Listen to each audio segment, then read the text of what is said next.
This program contains content that may not be suitable for viewers under the age of 18. Viewer discretion is advised.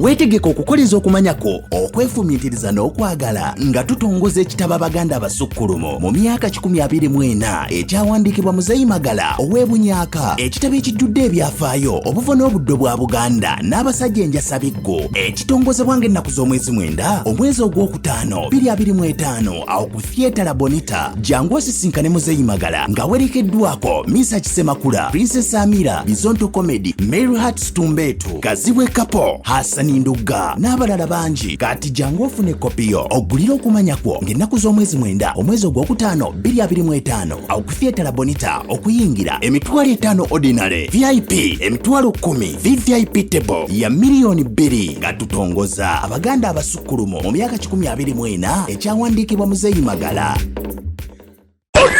Events Talents Limited Batusako Nakongola Inedi Dance Mundabuli Kunkuna Amana Muwala Yefuda Tamulira Chigano kwa live Toronto, Canada Kuthate Gordon Mackay Road and the second edition of Emperor Orlando Experience Mainga kumina msamu kume bila bini mwetano Gata tamude yeka Hadina Jeno Omega D Okinga dollars in Sambu, VIP dollars in Chikome. What to tasende? Emiango sa kumina biringa jagundwa wanta. Osumulo kweza e-transfer ku emprolana@gmail.com. Okole booking izo na kuwa mkaga nyamusambu 530 M0 awonga tuku watebo hiyo. Tugenda kuwa kulukoba live band ne True North Reggae Band. Tosubaba DJ Wakabi, DJ Selector Team Z, DJ Mandre, DJ Evos, Nabalala Banji, Abantu West Capro, Downtown Richmond Hill, Mississauga, Durham, Shepherd, Finch, GTA, Toronto, USA, Greater Toronto, Paka, Ottawa, Guno Mukala Gwamwe, Saudi Gulu, Binono Biteke Kidwa, Orlando Events Talents Limited.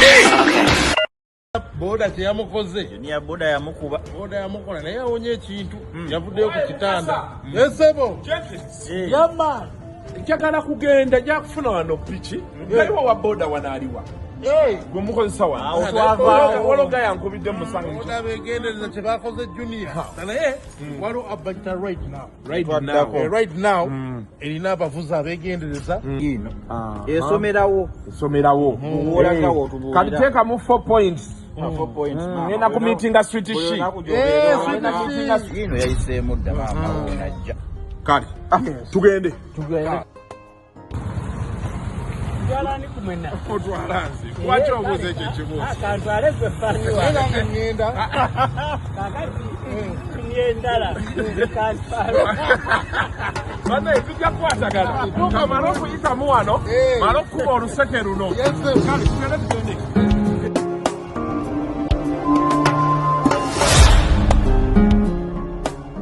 If you fail to create your brand for 10 years, you are gone. In 10 years, you have to build a legacy. It's a brand, not a legacy. Legacy is a very complicated big thing. Yes. But you create yourself. Nti I'm Kasuku. Yes. Where is that cutting? Yes. But you have built Kasuku the brand. Okay. I've built. Kizibu nnyo okusanga omuntu nga mpita Segawa. They add the name. Kati Jon Segawa yafuuka brand yange. Era omuntu ampita Jon Segawa aba akuyita in relation to the art you do. Yeah.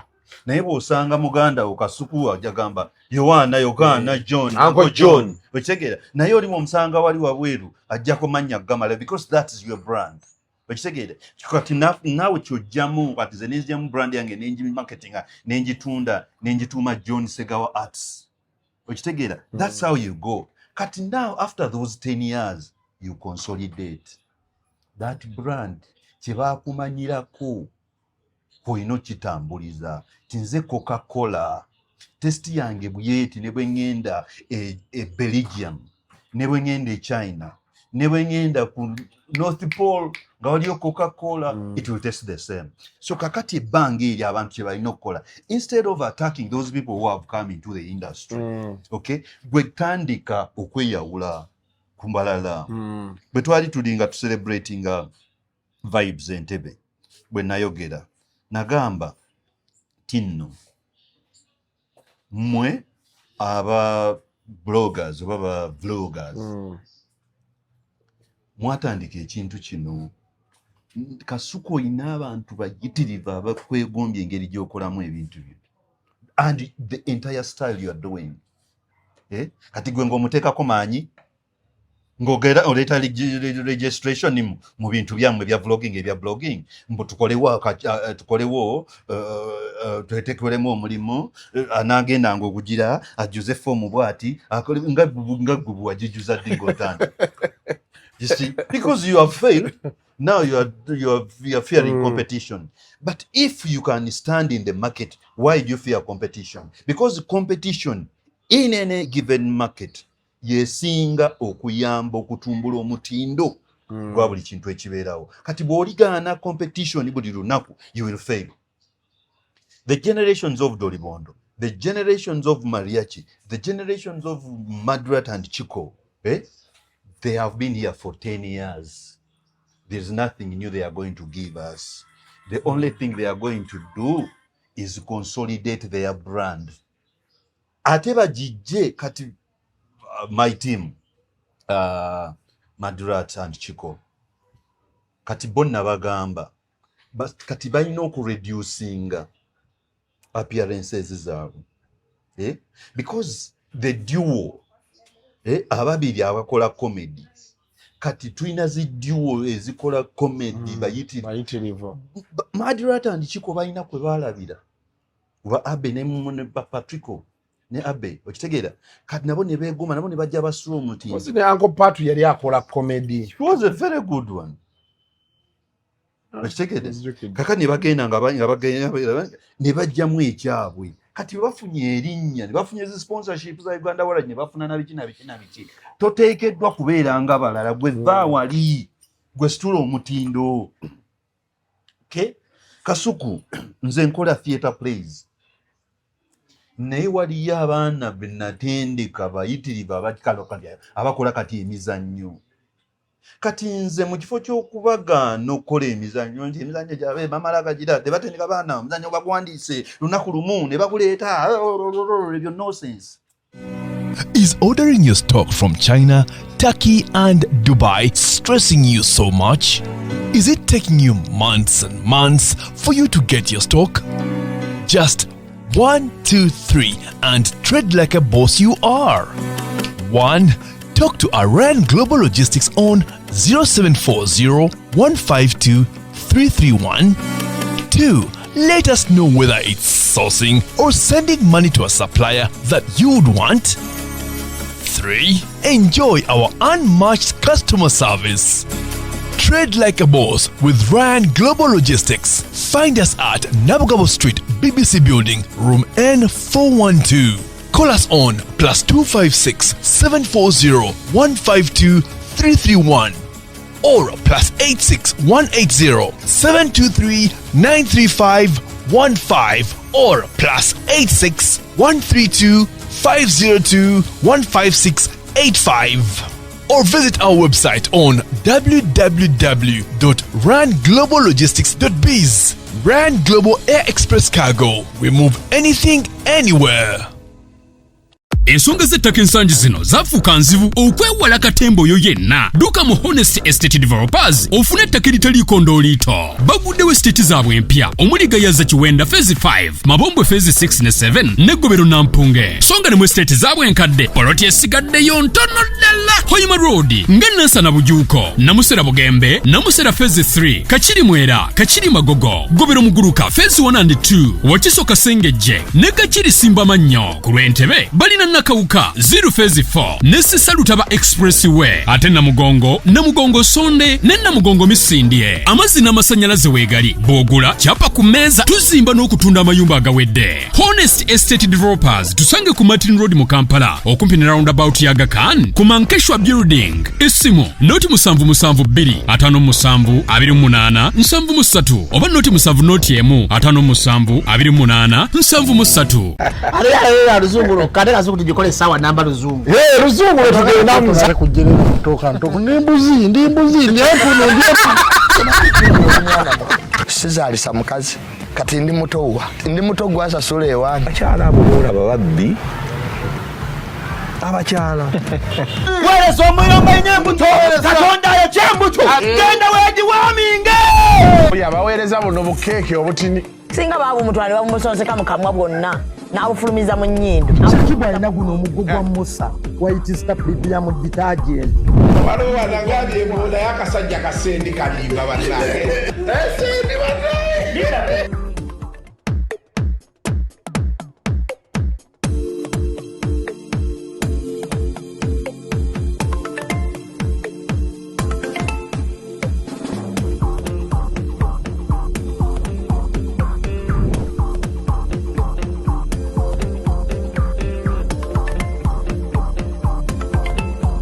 So yes, welcome back to yet another edition of Kasuku Live.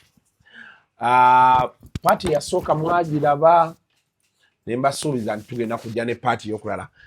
Tuba twagala kusoka kunyumyamu wano wali kino kiri ya kwegamba muleme kulowooza ntuli serious nnyo ate ekyokulala omusajja yaŋŋambye Kasuku people worldwide are hungry for content. Of course, but content good content. Oil. But good content. Kati benkufuna Uncle John nga tunanyumya ku mboozi. Sisobola kukuta mangu. Kituufu. Kati kasoke kayitewo ate tuleete kano. Kituufu. So kati ojja kuddamu okundangaliza emyezi 6 nga ndi mbende mu webale. Kati tugenda kuba nnyonezi part 1 part 2. Kuba kati betubawo omulundi gumu. Kasuku kati bannayiffe tunaalaba ki? Ate nga naffe abamunoonya tukoowa. Ate mbamanyi babeere nga tebalina byakulaba. Okitegeera. Ebiri ebyamakulu. Ebyamakulu. Naye tulinayo akantu ke tufumba Uncle John. Yep. Katumala okukaggusa. Okay. Tukuleeta on board. No problem. There's something we are trying to cook. Naffe twagala mulimu kuno okubaako ngeri gye tugukyusaamu. Kikulu nnyo. Nategeera ate kino ngenda kyogera wooli. Nakulaba ku UCC ng'ovaawo obubi nabo. Chena realizing I've had my engagements with people at the Ministry of ICT. I've had discussions with people at UCC. I think their interest is not what our interests are. I think. Yeah. I think. Na conclude nze kwekyo ekintu. Era ba content creators abasinga njagala bagamba you are on your own. Nze ndowooza abantu abo mwami Kasuku babateekayo nga balina political agenda. Exactly. Because ekintu kyonna ekyambulira kyonna fenna kituzingira. Kati we wali obuzibu. Madde nina discussion zembadde nina n'abantu. I think nategedde waaki abantu bagende wa genocide. Because I think for him, from my discussions with people who have been there with him, bw'omunyonyola ekintu n'akitegeera akuweerawo. Okitegeera kye ggamba.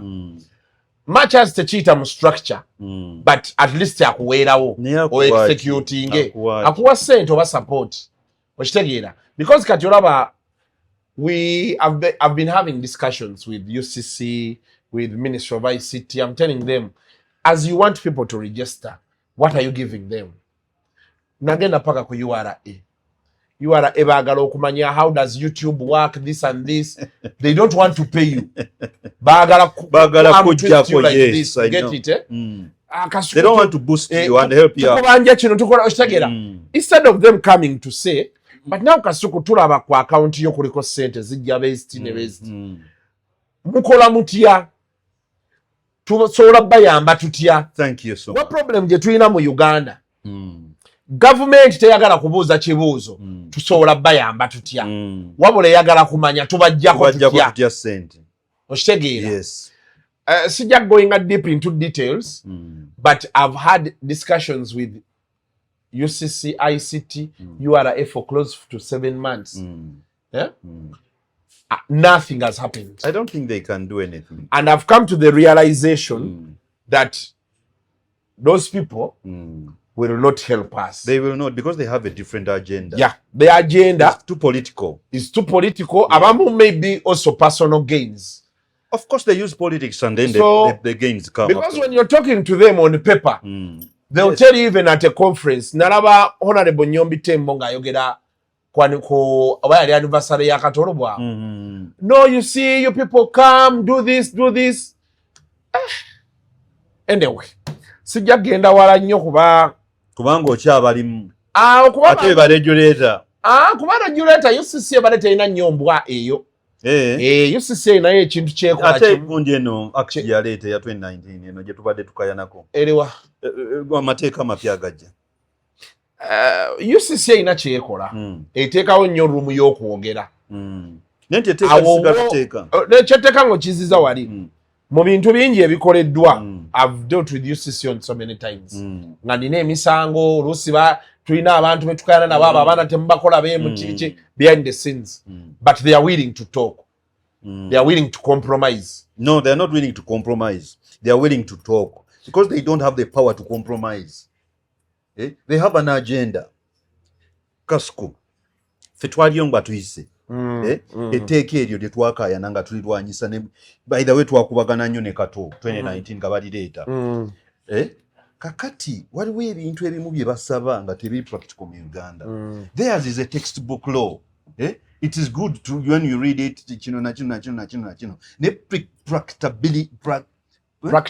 Yes, practicability. Yes, teriyo nti bwe bajja gwe Kasuku mufo ky'okuboostinga mu kintu kyo ky'okola. Look at the guys you are employing.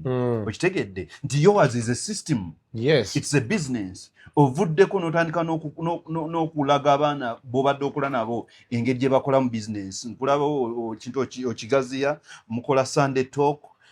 Obeera n'abaana abavubuka b'otuula nabo and you discuss issues. So instead of giving you ways of growing that industry business, esobole mu myaka 5 okusasula emisolo gye baagala bo baagala kutega kati nga tebalina kuwa na kiki osobola kusitula. Ate jjukira ewaffe ekizibu kye tulina mu arts, tetulina financial benefit yonna gye tusobola kufuna anywhere. Kubanga ebintu bye bakusaba ebyapa kino na kino foyo okusobola okufunayo tobirina. Kati olina kukozesa buno obusente bw'okozesa katono Kasuku ogenda obukunganya gwosobola okufuuka ow'ensonga. Unfortunately ab'omusolo babwetaaga. Kati nze kyendowooza nze gavumenti omanyi nze be natandika okwogera okugamba abantu era ndowooza ne URA okomputala kuba nti nabagamba nnyo nti there is money in what we are doing. Ne bampita amazima go bampita nga bambuuza kati zino sente okufuna sente mmeka okola otya obitegeera ebyo baagala bambiiringe, which I have no problem with, but obusungu wange obwava waali wamu. How does a person talk of wanting to bill me nga tampangayo wadde support name? Yes, okitegeera. Yes, kuba the first line kati eyandibaddewo URA eyandisose neegamba nti kansooke nkwate babbuloga nga 10 mbawo obulango. Gwebale nnyo. Okitegedde? Kati tugenda otandikira awo nti buloga agenda because I told people you want people to have TIN numbers, TIN, tax identification numbers. Make it possible mugambe ngenda kuwa obulango nayo njagala ofune TIN. Ye mwennyini akikole voluntarily kubanga ku gundi ye kyano ye kwagenda okutambuliza abantu balaba era luddawa ne luddawa bajja kukiraba kati mu boosting. But after so many things and discussions I've had, I have come to the conclusion abantu abalina regulating digital media ne art tebabimanyi. Ekisooka tebabimanyi, ekyokulala tebatwagaliza. No, tebannategeera waliwo ekintu kye batannabategeera. Era kino ngenda kigamba the head of state wakati wano wenkiisa bajja biraba. The latest oil in the world bye bino ebintu bye mulaba bye tukola. It is the latest oil digital. Examples, companies zona zi Warner Bros, zi Disney, zi Paramount, zona za data and sex streaming. Tekyali muntu ayagala kukola film stand alone beti.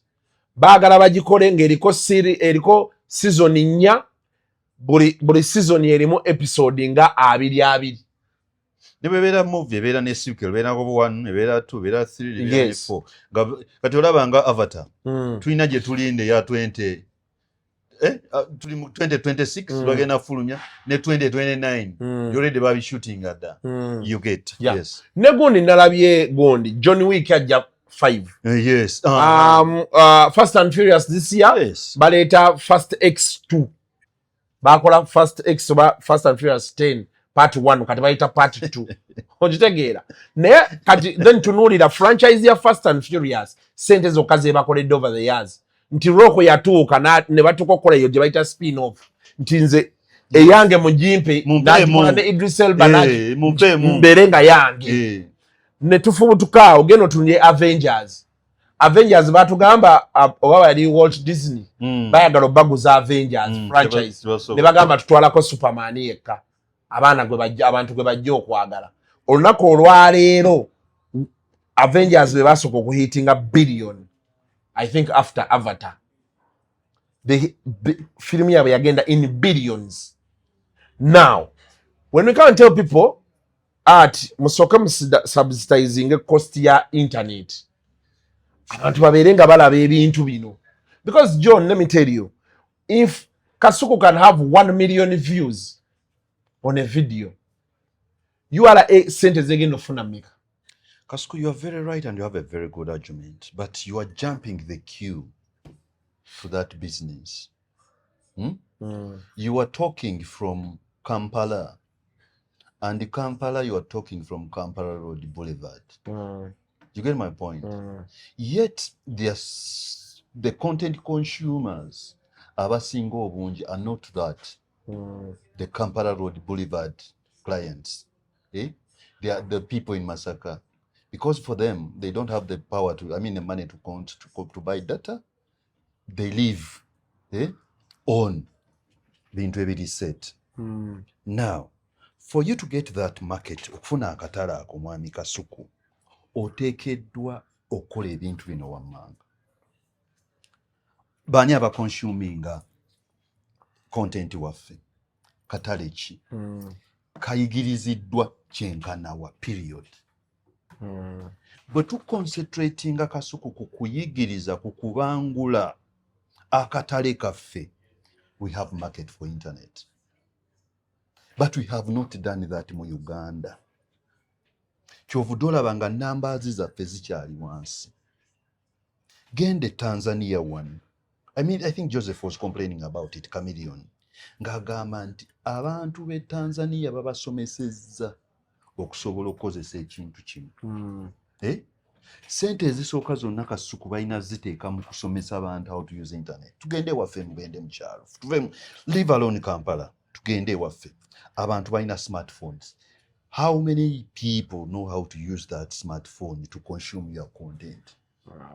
Ke katala akasooka. Bwe tuvaawo ne tugenda e Jinja. How many people know how to consume content wo nga bakozesezza simu? UCC kye yandibadde ekola ekisingira ddala obukulu kusomesa abantu the use of internet.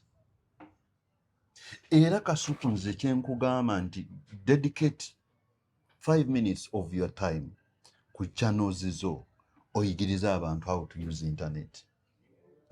Bino byonna bigenda tusanga kati for example kati fe internet wo mu Kampala agenda abeera cheaper kubanga buli wambatuusizaayo fiber olabe ebyo biwaya byebatambuza ogenda okwesanga kati ewaffe Rubaga we pay like tusasula omwezi oba $13,000.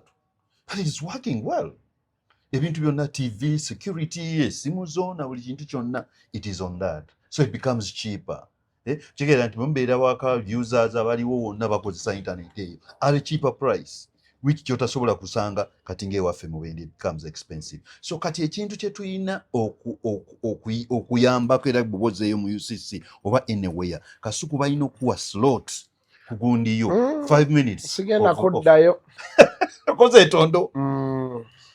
I've been having discussions with people for the last like 8 months. No, tebagenda kuyamba. And like I told you, Uncle John, and I'll tell content creators and everybody about what is in digital space, you're going to have to fight on your own. Of course, we are going to fight on our own, but that is very important. Then, if you are going to fight on your own, or you know kuyiga kino wammanga Kasuku, you have to grade yourself. Wambuuziza, was it yesterday? Tujja kituukako naye n'ekibuuzo kye wambuuzizza no oba kyetwogeddeko wali emabega about comedy and how we perceive it. Olwaleero n'akatale kaako n'abantu abakomplaininga na buli kintu kyonna. Kasuku, if we are in a free market, buli muntu yenna agenda kuyingira akola ekintu ky'okola. Kasuku, UCC egenda kuteekako obuzibu olw'okuba buli muntu kati alina essimu. Nze naliko ewaffe Mbende, waliwo omusajja najja n'aŋŋamba mbu ayagala tutuule tukoleyo akantu ku YouTube. Nibwa kati twogere ku ki? Nanga nze nkola ku radio gundi na buli gundi. So, kakati abo balabye Kasuku atudde somewhere akola content which is topical content. It's a discussion, a topical discussion. Kakati ojja kwesanga nti kakati gwe olw'okuba industry ogimanyi era ogiruddemu mwami Kasuku, you are going to upgrade. Bino bye tutuula wano and using that phone tugenda kubivaako. With time? Yes, with time. Because survival for the fittest yeetaaga nga akatale g'okamasterinzi osobole okukabeeramu kubanga there is no help mu katale ako.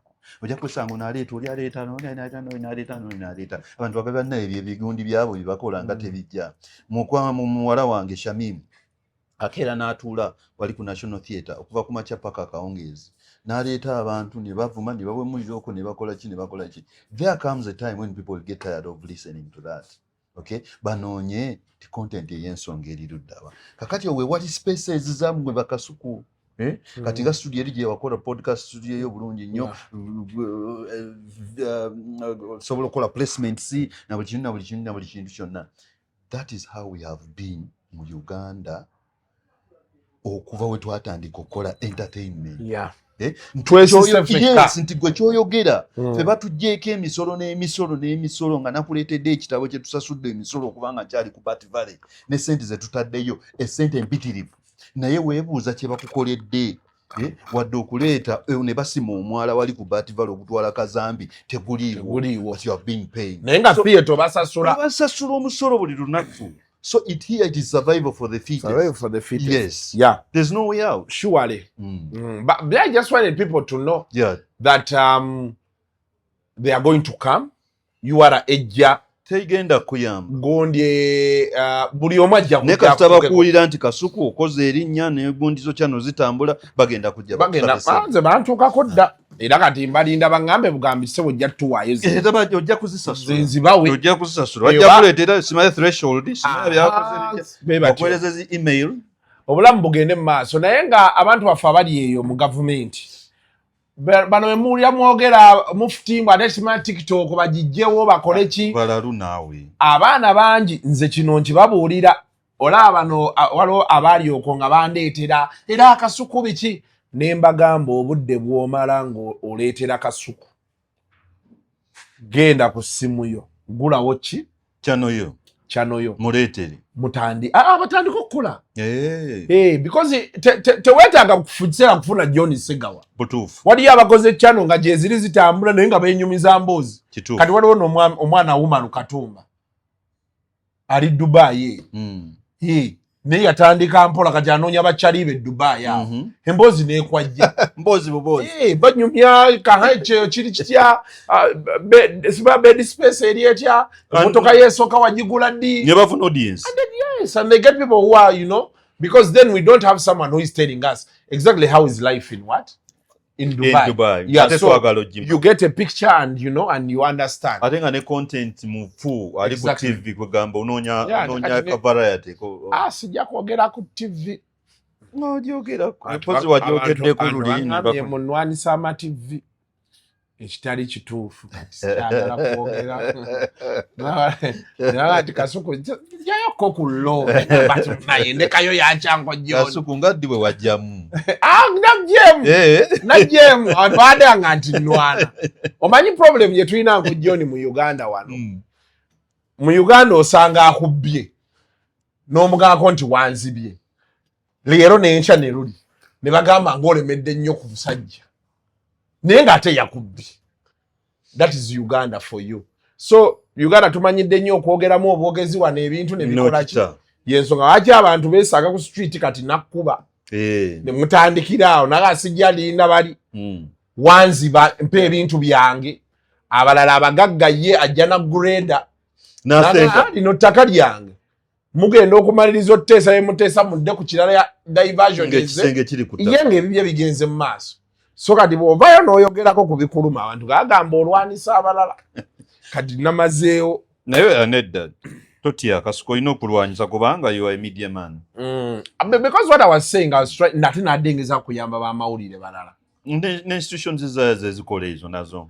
But mu Uganda osanga nga twogera ku magye nga twogera ku police. You find an orphan, olwanirira ba orphan, ate ba orphan be bakkuba. Buterevu. Noga atenza atali orphan. Olwanira wa TV, ate wa TV yako. Ya yomba. Kasuku nogamba kanchite. Ekirungi nawe nina gyendya. Nze nina gyendya. Bye. So, today wali mu comedy twasogedde. Maybe kyembadde sigambye. Nti government, like in my conclusion, what I was trying to say was, government should understand. If you come out to support these people, don't just come out to regulate. Nalaba Relief Minister Chris Musagamba, we are going to come and regulate. As you regulate, how are you helping? All they want is to gag. Thank you. Period. Nothing else. So, government should come, enter partnership with content creators. Yes. Find out how does this work. Yes. Then come up with a plan. How are we going to support these people? Yes, and afterwards, yes, we and the support je twagala si ya sente. Tetwagala sente Uncle Jon. We want innovation hubs. Kasuku, they are not there. Anti chetwagala they are not going to do it. Kati bwe buzibu. The support you want is money. Anzi sagala sente. No, listen. Nze Jon nze njagala batuzimbire warehouse tebajja jikuzimbira oba batuzimbire art village nga Katobe yali agamba tebajja kugizimba gwe nga bobo yagala shootinga filimu zo you have enough space nga bwe baali bakozeewa kati awe wave ekibuuzo nga bwe baali bakozeewa. This is a failed government lwakuba temwagala tukyogereko. It has been here for 40 years. All they show is nothing. Bakulaga industrial park y'Eruwero abasale ne bakulaga industrial park ey'omunnammanve ne bakulaga buses ze bassemblinga. South Africa has been doing that for the past 40 years to assemble. Where's the iron they mine here to buy equipment for any bus? But ebintu ne babiassemblingira mu warehouse. Period. This is a failed government. It has been here long enough. Okay? And it's high time we show it to the door. Fetusobole okwegazaanya mu bintu bye twagala okukola. There's no way out of it. There's no way out of it. Kasuku otyo okukyogerako. There is no way out of it. It is tired. It is look, juzi twabadde yesterday ku Sunday. Omusajja yakoze statement kamwogereko n'erinnya. Nsonyi bono babikunyiza Kasuku wadembo byeditinga n'obijjamu. Yali Minister of Foreign Affairs bamuyita Sam Kutesa. Ya celebrating the night Mwami Museveni, His Excellency President Museveni, ogenda okugulawo church. A multi-billion church in Zimbabwe. Okay? Yagambye bwati. Yalwala cancer n'amala n'abeera mu Germany emyezi 6. Okitegedde? Ne bamutreatinga cancer Germany emyezi 6. N'agamba bwe yawona mbu alina okuddiza Katonda olw'ekyo kye yamukoledde. N'agenda n'azimba church. Instead of building a hospital, instead of equipping Mulago Hospital ye yagenze ne bakola emikolo church bakolemu ki mu church basabe ki Katonda abayamba nga be yayamba ye lwaki tube yali ayagala teyagenda mu wano nakasero wano ku All Saints namala myezi mukaaga ng'asomawo ne cancer. Why did he fly to Germany and you come back and build a church? That's the nonsense we are fed on today and tomorrow. Okay, so that's the problem with this your good government. It is done and tired, and the faster they get out of the door, the better for us to reset. Today ebyo byonna byobadde oyogera ba UCC fenna today to reset ngeti negwanga yetaaga kuddayo ku resetting from scratch. Tuddemu tugambe tutulemu tabamiruka. Where do we want this to go? Twagala kulagawa. So Doribondo come out to say, I think the comedy industry needs to conduct interviews for new entrants. The industry is full of unemployed wannabes. I think the comedy industry needs to conduct interviews for new entrants. Bwe yali ajja mu comedy nga new entrant yakolawa interview. Crafters right bakola interview. There is no interview. Nze nalina comedy group. Akandolindo. Ngo ojja nonkoleramu and I appreciate as a director. Utegedde ne ngamba gojja kola. Actually ne Doribondo yaliko ewange naye nga comedy we I don't appreciate it. Ukitegedde? Yes. Ye bwe yaddamu osoma ye yayingirawa yakolawa interviews. It is an open space. Olw'okuba outlivings ebiri bye yakolanga nga akyali muto kati ayagala. Era kolani? Genda maaso. The industry is full of unemployed wannabes disguising themselves as yali ayingiramu mwalimu ki? Awo tusimbudde. Bwe yali ayingiramu mwalimu ki? We are in an industry of unemployed people because tebalina gye bagenda kufuna mirimu, but they are talented. Or they believe that they are talented. All of us, we entered in this industry believing that we are talented. And we set ourselves to go. And we set ourselves a target. Because twaina abantu betulabirako. Fwe bwe twajja, remember, Amwami Mukiibi Abe nga atutendeka. Yatugamba. Uncle Abe yakutendeka. Yes. Mane mmanyi mwenkana. Bali basajja batandika ebintu byaffe. Lwaki eyo tugendayo? Tugende mu maaso akacyo. Oyo director wange. Oyo mentor wange mukama wange. Gobadde ogayagaye eri comedy yani badde yamuvaamu dda. Tujja kutuukayo. Ogaye muteyani mubaddemu even in the first place. Yes, because for me I believe Abe is not a comedian.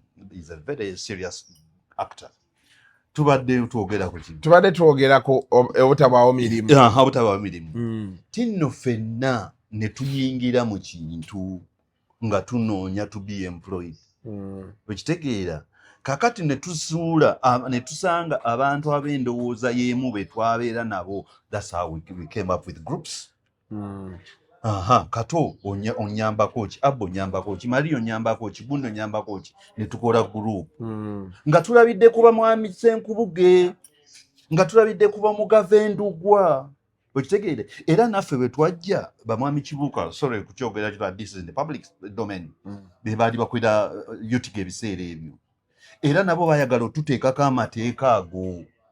Mbugwe okujja mu kintu kola application. Bwokunja mpa qualification yakyo. Bwokunja mkola bwoti. Hapana. This is an open market. A free economy. Buli comedian yenna yeewulira ng'anywa myaka 3, 4, 5, 18, 20, 5, 8 waddembe okutandika kati ayingire mu katale. Ekijja kijje. Kasuku abantu bano lw'okuba batandisa abo Doribondo, they have outlived their silly comedy. Kakati baba outliving their silly comedy. Kati balaba abaana abalala gwe bakola their silly comedy ajja mu myaka gyabwe. Oyo Doribondo yaletanga comedy nsonyiwo kyogera simanye buno kyogera ku mpewo simanye bwe bakyogera ku mpewo ng'afuuwa. okufuwa gassing paka Dolibondo. yes gubajja ne comedy oyo but they have outlived that comedy owokulya comedy owokufuwa bitegera kati yetaaga comedy of reason today the great Salvador is going to celebrate his 40th naye nga ataddeko ne comedy nagirabya agiranga ku X 40th what 40 years but nga ataddeko ne comedy something something like that nerabidde I will check on it to tag it nti be yakolanga nga baba katandika ku La Bonita si byakola kati biri bye byali ebyamyaka gye n'agenda nga akuguka mu kintu ekyo n'afuna n'exposure kakati ye wa grade ndala ne tekigaana ba Salvador balala kujja kutandika nga ye you see because you have out fetu codes the theater Ruth Kalibala tuwadde wano twakola naye theater tukyamukola generation yaffe gye twakolera mu theater a person omuntu Kasuku mu entertainment you outlive for 10 years if you fail to create your brand for 10 years you are gone in 10 years you have to build a legacy. It's a brand, not a legacy. Legacy is a very complicated big thing. Yes. But you create yourself nti I'm Kasuku. Yes. Where is that cutting? Yes. But you have built Kasuku the brand. Okay? I've built nze tosobola kizibu nnyo okusanga omuntu nga mpita Segawa. They add the name. Kati Jon Segawa yafuuka brand yange. Era omuntu ampita Jon Segawa aba akuyita in relation to the art you do. Yeah.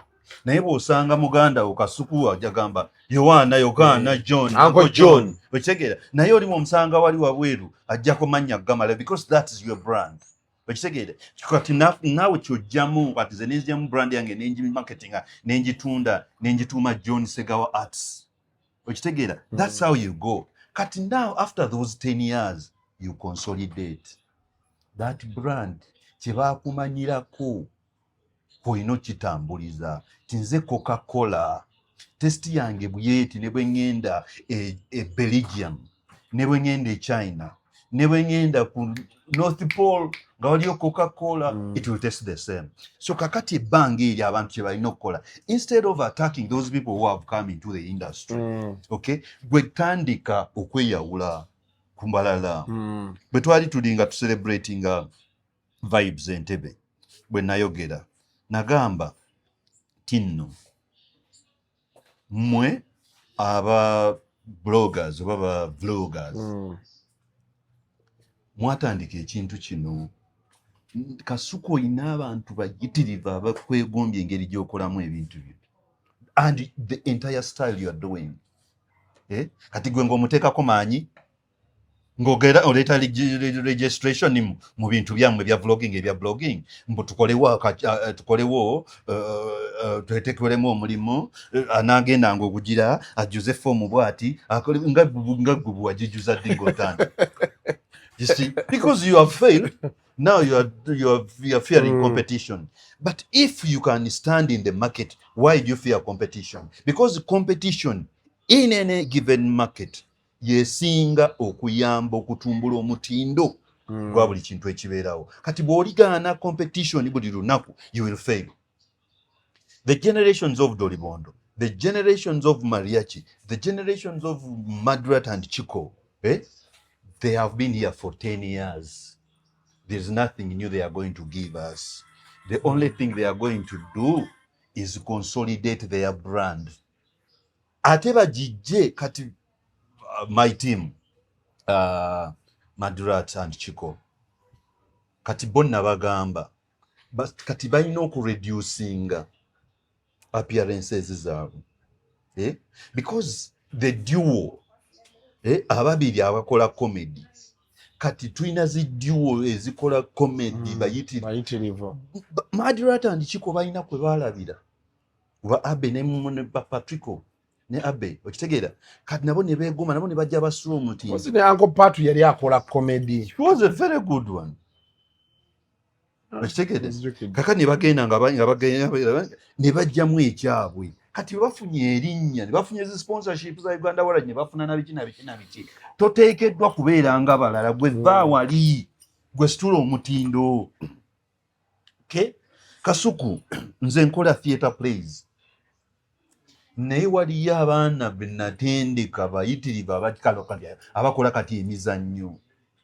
Kati nze mu kifo ky'okubagaana okukola emizannyo nti emizannyo gyabwe bamala gagira tebatendeka baana omuzannyo bagwandiise lunaku lumu ne baguleeta ebyo nonsense. Baleke kuba naye watandika baleke bayige. Kati gwe elevating okijjewo gwe kiwe eddaala eddala.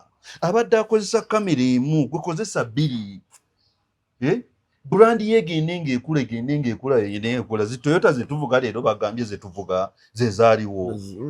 But it's the same Toyota. Era ne bagikola muneefuuka endala. Naffe tuteekeddwa okweyubula nga baatesi. Ove watandikira bakanye nti ku myaka 5 kikya improving nze. Ku myaka 10 kiki kyatulaga. Ku 15 as a brand. But you don't stop people to work. Because for you have failed. Let them come and join. We want them, many comedians, to come. Yeah. Mbobe tujja okufuna ba mariachi, mbobe tujja okufuna ba madirachi, boba atulawa okola interviews. Let's let people be. With them B2C 25 cargo eba tusako B2C soldiers ku Friday nga mwenda May ku Hotel Africana mu Kampala. Ordinary mtwale VIP mtwale 5 emeza ya milioni 3 celebrating 10 years of B2C kulunesi byanzibu bigene food randongo yona hit ku hit walai mujja kuchulira nga 10 May bali jinya mu street jam 11 kayunga katikomu 12 May kaliro resort nga 16 Mbarara University Inn nga 17 May Sport Highway Kalisizo 18 Nana Gardens Rukaya wona shinzo mtwalo gumu. Tickets zitundibwa ku B2C Restaurant ku Salama Road, Papa Sport Machindye, Jod Color Solutions ne ku Hotel Africana. Musaleko Hotel Africana nga bucharaba. System gutabiza kutabo twagala kebyana be Cafe Neighbors. Chekuwa Crazy Company ogendo kudawa kanga tolina yadde 10 yahe. Biwagidwa. Right now up. Newman's abakolera obumpwachi mpwachi. Skypins Tours and Travel abakolera ku visa ne ticket. Sukuma Portable Spirits. Oro Mukaya Events nebi setting abunya. But now, Uncle John, state ya comedy erichi. It's dead, like entertainment. Uganda, mfu. Kubanga twajingizamu ebyobufuzi. You know? Twajingizamu ebyobufuzi. And let me tell you, Kasuku. Okuyingizamu ebyobufuzi si kibi. Because time immemorial, drama and comedies and music is all about the society. And the society is political. Alright? But partisan. Kwawula mu audience yo. Ntize mpagira kimyufu ntize mpagira yellow. That's the problem, period, nothing else. Because when it became partisan, we allowed stupid money to come in. Because bagula politician, bagula dobozi lyo wanabyafuzo okujja. So when they bring in the money, they gag you, they shut you up. They want you to toe their line. That's the problem. So when we come here to discuss, we can't discuss comedy alone because comedy, music, theater, film and everything, film industry, we are entertainment. Which has beyond now. Yes, because Kasuku, fetukola emizannyo gyaffe giri political. Owulidde? Omuzannyo nga guli political. Kati olwaleero tusobola okuleeta omuzannyo kankuwe title. Nkuwe title ki Serumbete. Obwakabaka bwa Serumbete. Ukitegedde? And kiki ekiri mu bwakabaka bwa Serumbete? We come and tugambe obwakabaka bwa Serumbete ye Uganda. Ukitegedde? Ffe mu idea yaffe abawandiisi obwakabaka who is at the helm ani mukulembeze ye Museveni. Alright? Kakati ffe tugambe obwakabaka bwa Museveni. Nenga ffe tuwandiisa obwakabaka bwa Serumbete because we want to insinuate. We want to highlight kino na kina kiri ekibulimu. Kati mu bo ne tuleetamu Kyakula Sajja. Nga yalinga agezaako okumuvuganya. To symbolize Kyagulanyi. Okay? And we bring the characteristics of Kyagulanyi. And we bring the characteristics of President Museveni. Together, the issues Kyagulanyi has as an opposition leader, ne munupu ye, okukayana, okuyomba, na buli kintu, ne tubyalightinga dramatically. Ne tubiteeka ku side eri. Yayagala okujja okuwamba obwakabaka bwa Serumbete. N'ebizibu ne tubyahighlightinga. Mutegedde. Ebizibu bya Ssebagulanyi tubyogedde. ebizibu bya no Serumbete Kabaka nabe tubyogedde but kati ffe ngaba artist kiki kye tulabamu kiki kye yagala okugamba abantu learning from the issues the problems they have in Nup and learning from the issues Museveni has with his group, okay, as a group, as a theater, as a film, as a play. How do you conclude? Kubanga batugamba okuconcludinga omuzannyo gwe kiki oyigiriza abantu, but you cannot act that play today. Hajati Namyalo bwanalaba nga waliwo kyoyogezaako okwogera ku President Museveni ajja kunyiiga omuzannyo ayinza nagwana okujja okulaba because you are highlighting what it is in a drama form. Kakati bw'onooleeta ebizibu byebiri ewa Mwami Kyagulanyi okuyomba okuliyo and so whatever n'obireeta nibera highlighting oba oli awo naye n'omuteekako omusango n'ogamba it is your making walemeddwa okukulembera abantu bano bulungi n'okihighlightinga mu muzannyo, that group of Kyagulanyi is going to attack you. Oyo yali yakola biki, and we fail to get the substance out of what you are supposed to get. Kwegamba kiri objectivity ne kibula. There is no objectivity. Because when you chose to be objective, yes, eno bakugambira eno wavumwa. Kano sala ono ga kansanyuseko side yemu. Tosobola, because that's not the principle of a good play. That's not the principle of a good song. That's not the principle of a good poem. A good song should touch all people involved. Yes, because you are singing it for society. When you go to a studio, you don't have a list. Nge yesomere classroom. Ndibano bebangi nyimbira bano. No, you throw it to the public. So that the public consumes what it has taken. Omwana Kyalenga, what is Kyalenga talking about? What is Kyalenga talking about? Olimba Walukaga lugamba ki?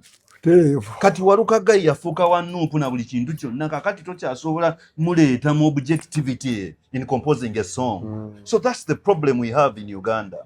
Kakati ne tukizuula nti kati sente zonna ze tulina okufuna tulina kuzijja mba godfathers. And who are the godfathers who have the money? They're the politicians. That's why we flock to Salim Saleh every other end. You see, when a shoe flops, Sebata fails, they run to Saleh. Instead of batuule ku meza bizibu kye birese Sebata omusajja 40 years na bikina biki okubanga performing bwati na kino tetukyabina, we are not objective. We are already a partisan. We have no room for a clear message. You can't take a play to Mbarara. Okay? You can't take a play to where? To Hoima. Ochagambe yoteri bangu. Kati mizanyo tunagizanyira bibiina tugende tuzanyo muzanyo tukutwale ku Nup headquarters. Obe Kyaddondo 10. Oba wali kugundi ku Entebbe Road, UFDC. So that is the problem we have. Entertainment twajingizamu ebyobufuzi. So that is the biggest problem we have. Kyovola banga eyina ebizibu byayo, comedies zonna zisse, theaters zonna ziri wansi. Like nga bwe twasoose okugamba nti theater yaba bigirivu, yaba elite. The people who are willing to listen. Nti you write akapande walinga bayingira ku mulyango. Mu switch off your phone. And an elite yasumbisibwako yabugumizibwako ajja kujja akwa attention for 2 hours. Yeah. But it is not here today. So we have no room for that. Anymore. So say why do you ekizibu kyamwe kyonna gwe Dolly Bondo kiteeka ku bali abayingidde? It's not that. Yeah. It's that we do not have an industry. Yeah. Period. Someone neyanziza nnyo Uncle John. Yeah, come on. It's always nice when I get you here and we have these submissions because sometimes we need to hear this. We need. Issue y'ebyobufuzi ebyo simanyi tugenda gikola kuba every day it gets deeper. It gets deeper. Mu kulya ne mu kucriticizinga eno. Ekizibu ekiriwo Kasuku, why it gets deeper. Kati abayimbi abamu abasinga basazeewo basibyero naye kati lwale zaatandise ndakyali wange nasanze nemugamba waayi totidde n'agamba oba batuvume kana akasente tugenda kukalyako omululu kubanga nabo abavuma nabo balya. Yaŋŋambye campaign ziri nagaana naye nakolayo kati ne banvuma ne banteeka wali kati kanziri ekijja kijje. Kankubuuzi ezo sente ze bagenda okusasula ku bivvulu bebekulu byagenda okuyimbira gundi Musuza gyagenda okuyimbira sente teziriiko Bank of Uganda kweziri kati sente ze basasula bano ab'ebibiina n'abalala ez'omusaala n'ekintu kyonna ze bakozesa teziriiko allowances teziriiko Bank of Uganda kati lwaki ezimu bagaana abantu ozirya abalala ne bakkiriza ozirya why abasajja baatabuse omuyimbi wange yaŋŋaye Kasuku bajja kunvuma bakoowe naye ngenda zirya kyekyo kyetugamba nti kati awo shawuli yaako kubanga ne banno bennyini abakugaana okuzirya tulina okutandika obbakubamu ebituli kye baatusuubiza si kye kiri lwakuba tebaagala kubyogerako ne bano abagaana okuzirya kye baakusuubiza si kye kiri struggle yaddawa Kasuku struggle nga njiraba nnyo mu bifaananyi mu visuals. Where's the political agenda? Where are we going? Segawa takyatya bivumo. Ate ebivumo bajja kutuvuma bajja kutuliisa bye batuliisiza. Ne pose the right question. Where is the struggle heading? Ebifaananyi tubirabye. Ne bwe tuva ku bifaananyi manifesto egamba ki? Tubadde twogera wano ku arts. Mu manifesto ya NUP gyensuubira gye bagenda okufulumya kubanga tugenda mu kulonda njagala paragraph chapter number ng'eri ku entertainment industry kubanga omukulu mwava kiki kye bagenda ogikolera nga batuuse mu buyinza.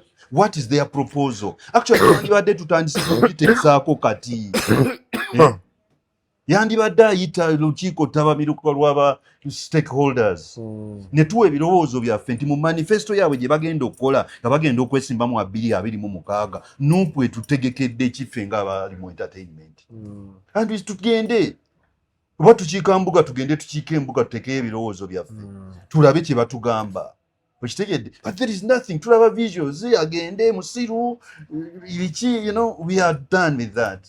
Now we need fundamentals okusobola naffe okwesitula okuva wano bwe tuli.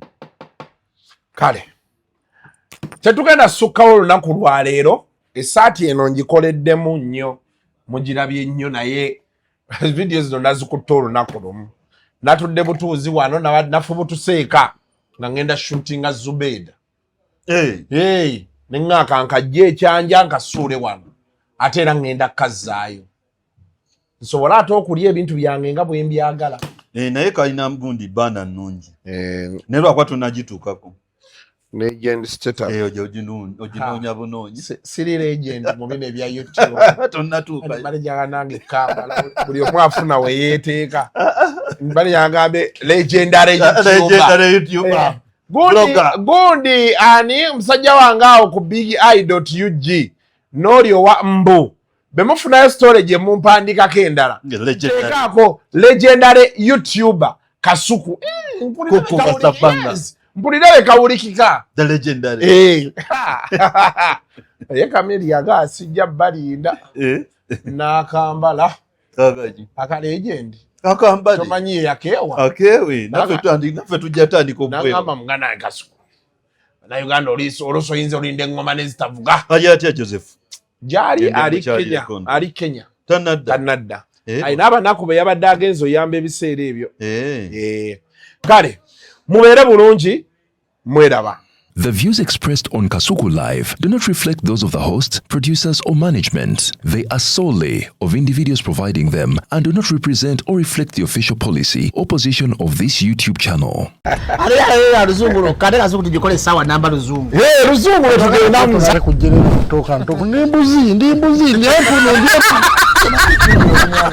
Sizalisa mukazi kati ndi muto gwasasula ewange abakyala abo boolaba babbi abakyala weereza omuyomba enyembuto katonda yekyembuto genda weegiwaaminge yabaweereza buno bukeeke obutini singa baabumutwale bamusonseka mu kamwa bwonna n'abufulumiza mu nnyindo kibwa alina guno omuggo gwa musa wayitista premium detergent waliwo wanagambye embuula y'akasajja kasendi kalimba bannange esendi bannange